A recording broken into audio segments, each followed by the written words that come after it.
안녕하세요. 이번 시간에는 한국주택금융공사, 줄여서 주금공에 대해서 한번 알아보도록 하겠습니다.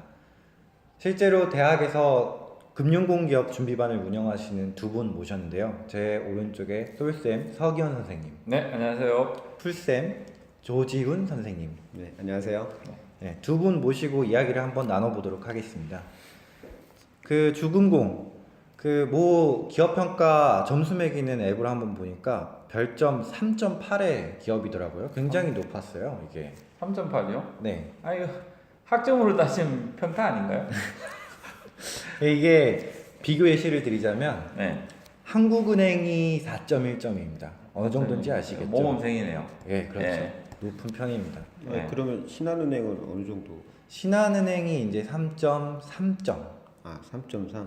네. 3.3. 그러니까 신한은행하고 한국은행 중간에서 보면 한국은행 쪽에 더 가까운 거죠, 이것이. 그러니까 결국에 취업 준비생들에게 굉장히 높은 점수를 받고 있는 몇 안 되는 기업들 중 하나라고 보시면 됩니다. 그럴 수밖에 없는 게요. 일단 공사인데도 초봉이 4천만 원을 넘깁니다. 부산국제금융센터에 있고요. 채용 인원의 35%를 비수도권 출신으로 선발합니다. 그 중에 절반은 부산 지역 인재로 선발을 하고요. 네, 여기 가면 회는 많이 먹겠네요. 그렇죠. 부산의 토박이로 살게 된다는 그런 말이 있습니다. 가고 싶습니다. 올 상반기에 이제 35명을 채용을 진행하고 있어요. 보통 1년에 80명 내로 채용을 하고요. 네. 그러다 보니까 경쟁률이 은행보다는 약간 센 편입니다. 130대 1 정도 됩니다. 근데 최근에 이번 연도 들어서 서류 전형을 없앴고요. 그러니까 패스올 페일로 자소서 부적격 판정만 아니면 필기 시험을 모두 볼 수 있게 바뀌었고요. 블라인드 채용이 강화됐다는 특징이 있습니다. 이런 그 한국주택금융공사, 사실 처음 들었을 때는 이게 LH인가 SH인가 했거든요. 이게 어떤 업무를 하는 곳인가요? 저도 여기서 보금자리론을 받아본 적이 있습니다. 아, 보금자리 장만하셨네요. 상환은 했고요. 일단 뭐 주 목적이 설립 네. 목적이 결국 국민과 서민의 주거 안정에서 안정적인 주택의 공급에 있다 이렇게 보시면 될 것 같고, 그래서 이제 서민들이 장기적으로 어떻게 보면 안정된 금리 안에서 주택을 마련할 수 있는 데서 이제 주택 마련이라든가 전세자금 대출, 그다음에 뭐 아파트 중도금 대출 이런 것도 지원을 해주고요. 네, 저처럼 돈 없는 사람도 받을 수 있나요? 뭐 그건 알아보세요. 전 상환해서 잘 모르겠어요. 질문이 있습니다. 적격 대출이 뭔가요? 적격 대출 결국은 그거를 이해하기 위해선 뒤에 이제 유동화라는 어떤 부분에 대해서 먼저 이해를 해야 될 것 같아요. 즉 뭐냐면 나중에 이제 주택금융공사가 유동화를 하기 위한 사전 작업으로 실제적으로 은행이 대출을 취급할 때 이런 어떤 유동화하기에 좋은 어떻게 보면 편리한 어떤 자격 요건들을 정해놓고요. 그거에 맞춰서 적격이 되는 사람한테 대출이 나간다 이렇게 이해하시면 될 것 같아요. 그러니까 좀 더 까다롭겠네요. 그럼 대출 받기가. 네, 뭐 대출 받기 까다로운 건 아니고요. 그냥 미리 이렇게 규격화 시켜 놓는 상품이라고 생각하시면 됩니다. 그래서 요 규격에 딱 이렇게 맞춤형으로 규격해놔야 나중에 뭐 이렇게 유동화 시키려도 규격이 맞아야지 유동화 시키기 쉬우니까요. 그래서 지금 쿨쌤님이 이야기하셨듯이 주금공 하는 일이 이제 대출 나가는 거, 그 다음에 이제 전세 보증, 돈 없는 사람 보증도 서주고, 그리고 이제 지금 나이 드신 분들 가진 게 집 한 채밖에 없잖아요. 그래서 이제 주택연금 활성화시키는 거, 그리고 이제 이 자산 유동화, 아까 이제 이야기하셨듯이 MBS, MBB 같은 이런 자산 유동화 시키는 거, 이런 것들이 주금공 업무라고 생각하시면 됩니다. 근데 아까 두 분 다 유동화 증권에 대해서 얘기를 하셨는데, 그러니까 네. MBS죠, 이게. 네, 이게 네. MBS가 도대체 뭔가요? MBS 이제 쉽게 이해하시면 소세지라고 생각하시면 됩니다. 뭐냐면 여러분 이제 살코기들 중에서 뒷다리살, 뭐 앞다리살, 그다음에 뭐 갈비살들 넣어서 소세지를 만들듯이요. 그러면 이런 MBS 자산 유동화라고 하면 기존에 있는 은행이 가지고 있는 자산, 그 특히 이제 주택담보대출이겠죠. 그걸 이제 모기지가 될 건데, 이 모기지를 중심으로 해가지고 이제 자산 유동화, 이제 새로운 소세지 형태의 새로운 채권을, 증권을 만들어내는 게 바로 MBS라고 보시면 됩니다. 아, 그러면 그 2008년 서브프라임 모기지 사태 미국에서 일어났을 때 그것도 네. 이 MBS 때문이었나요? 아 2007년도 이제 서프라임 터졌을 때는 네네. 이게 이제 좀 더 복잡해요. CDO라고 한 단계 더 들어가야 됩니다. 그러니까 이제 그거는 소세지를 갈아서 또 햄을 만들었다라고 보시면 돼요.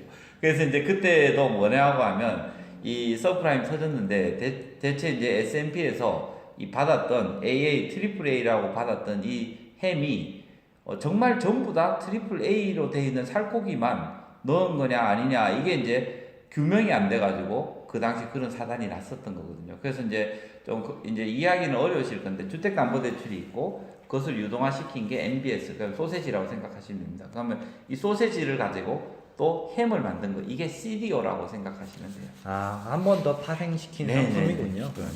그렇게 보시면 돼요. 알겠습니다. 근데 이제 제 입장에서 궁금한 건 저는 은행만 준비했었거든요. 그래서 듣다 보니까 은행하고 하는 업무가 굉장히 비슷할 수도 있겠다는 생각이 듭니다.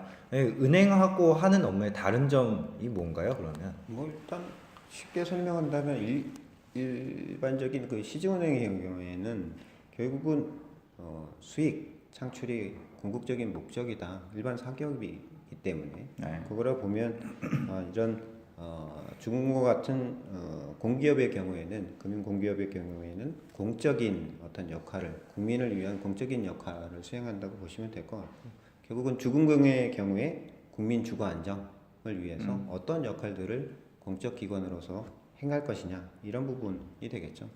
아무리 이제 그러다 보니까 이제 취업 준비하는 최근에 이제 학생들이 이런 금융공기업에 굉장히 많이 관심을 갖게 되고 그런 부분들이 이제 실적 압박에서는 좀 덜하다. 다들 뭐 워라벨 그래서 워라벨이라든가 네. 뭐 이런 부분들에 좀 관심이 많다 보니까 금융공기업에 굉장히 관심 많이 가는 것 같아요. 그래서 뭐 군대 생활로 이렇게 딱 대비해서 얘기하면 은행은 어떻게 보면 보병 일빵빵 느낌이고 총알바지요? 열심히 뛰어다녀야 돼요. 네. 근데 이런 금융공기업의 경우에는 네. 사실 제가 보기에는 취사봉이나 그 논산훈련소의 훈련소 교관 네. 멀리서 바라보면 굉장히 좋을 것 같지만 막상 해보면 제대할 때까지 고생만 하는 그래서 굉장히 그런가요? 어떻게 보면 은행에도 장단점이 있고 금융공기업에도 장점과 단점이 있지 않겠냐 그런 부분을 봐줬으면 좋겠어요. 취사병 꿀보직 아닌가요? 아니요 그러니까. 제대하는 날짜까지 이거 하던데 먹는 건 실컷 먹잖아. 그 정도로 배고픈가요? 근데 금융공기업이 뭐 먹는 건 실컷 먹는 것 같지 않습니다. 아마 본인이 취사병이셔서 그렇게 열심히 드신 거예요. 알겠습니다. 그러면은 그 준비 과정이 복잡하다고 들었습니다. 그 은행을 준비하던 사람도 이 한국주택금융공사를 지원해 볼 수 있나요? 예.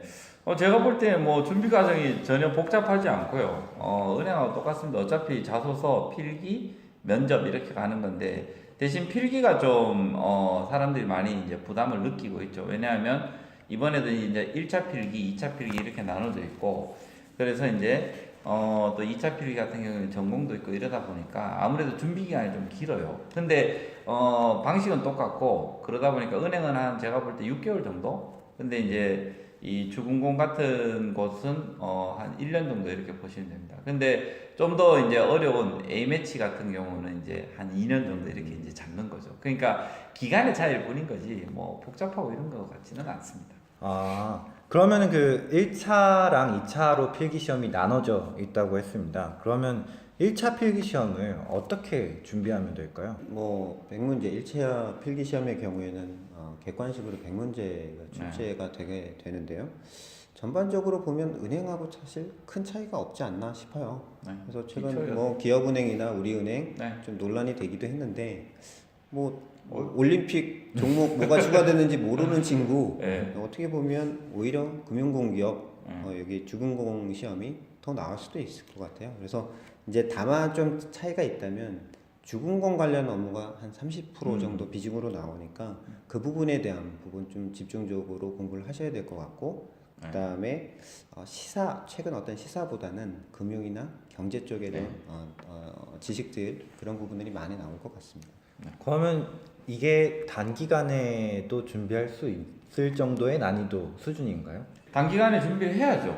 뭐 그것 때문에 이제 우리가 있는 거기도 한데, 사실 단기간에 준비한다라는 게 뭐냐 하면 결국 이제 깊이 있게 들어가느냐, 좀 얕게, 그 다음 넓게 가느냐의 문제거든요. 근데 이런 1차 객관식은 기초적인 내용들 중심으로 많이 나오니까 개념 좀 많이 파악하시고, 그 다음에 좀 약간 넓고 얕게 가는 방식으로 가면 충분히 단기간에 준비할 수 있습니다. 그래서 뭐 주로 저도 이제 학생들 가르칠 때 그런 방식으로 아주 이제 단기간에 거의 뭐 한 일주일 벼락치기 이런 방식으로 애들 가르치고 있고 그렇죠. 이번 주 토요일에 있는 게 5시간 과정이잖아요. 5시간 코피 터지게 그냥 막 집어 던지는 거예요 그냥. 그러니까 뭐 종합해보자면 1차 필기시험은 뭐 저희 그냥 벼락치기 반 정도면 쉽게 준비할 수 있는 정도 수준인 것 같습니다. 그러면 네.